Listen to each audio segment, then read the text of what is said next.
ত্রেতা যুগের মধ্যে দেখতে পেয়েছিলাম আমরা বিভীষণ ভগবান রামচন্দ্রকে প্রশ্ন করেছিল, প্রভু এই জগতে জীব তোমার কথা শুনতে হৃদয়ের মাঝে তাগিদ কখন অনুভব করে?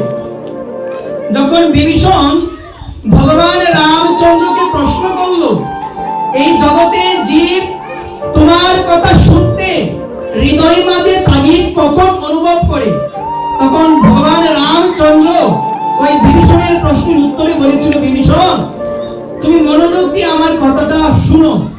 এই জগতের মধ্যে জীব আমার কথা তখনই শুনে বা আমার কথা শুনতে হৃদয়ের মাঝে তাগিদ তখনই অনুভব করে যখন আমার কৃপা তার উপরে বর্ষিত হয়।